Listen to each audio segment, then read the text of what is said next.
The title of this lecture is Power of Leaders. In this lecture, I will focus my discussion on a few main points about power because managers need to be aware of issues that surround the idea of power. The 5 issues I will consider are: 1. Managers need an understanding of the importance of power. 2. Managers need to do an honest self-assessment in figuring out how much power they actually have. If the manager finds that he or she does not have enough power, then a strategy should be developed and acted upon so as to obtain more.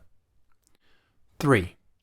Managers should understand that having power has psychological consequences.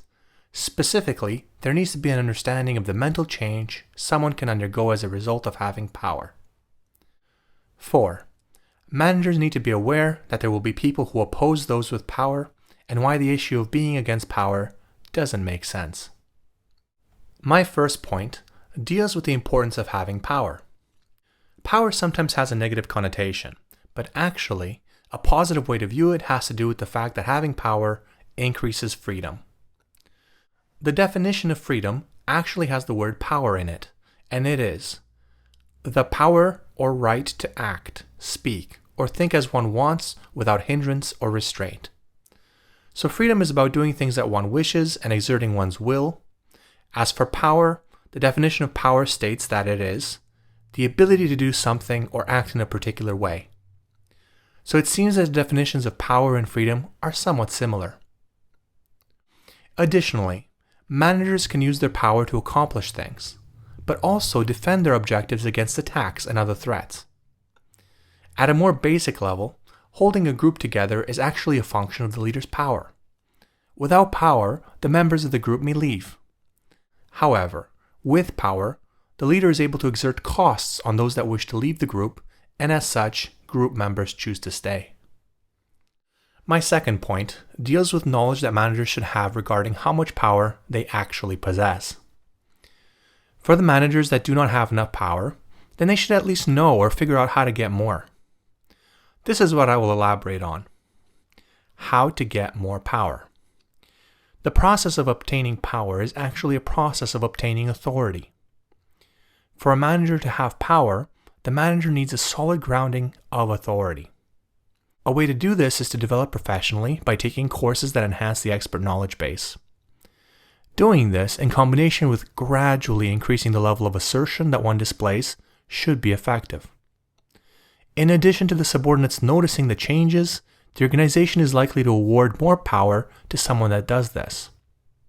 This is because organizations often recognize professional development work, as they have experienced that those with such work tend to perform better, and organizations are performance-oriented.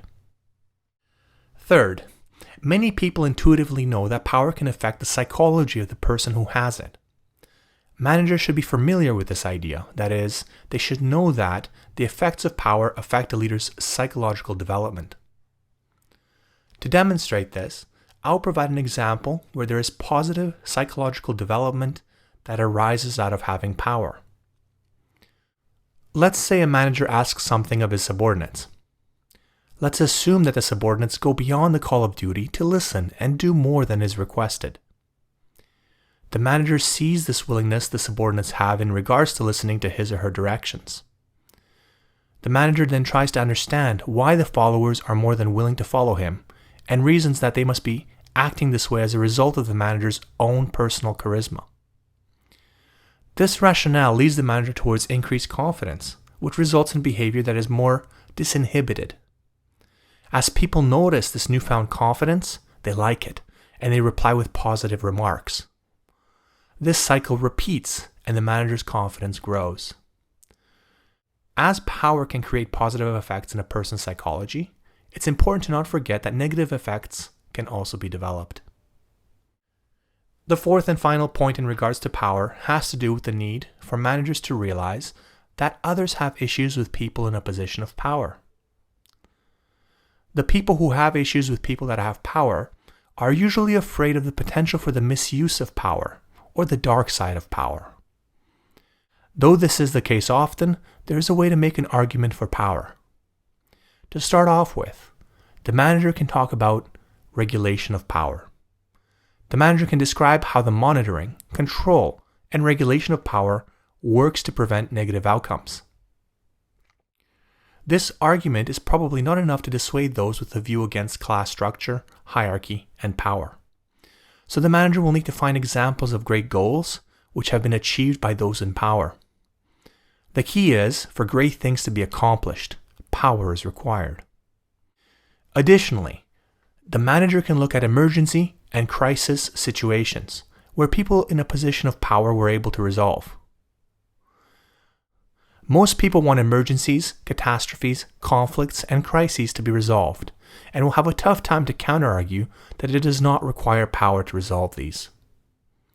Therefore, it does not make sense for someone to be against power while also wanting that great things to be achieved and crises resolved.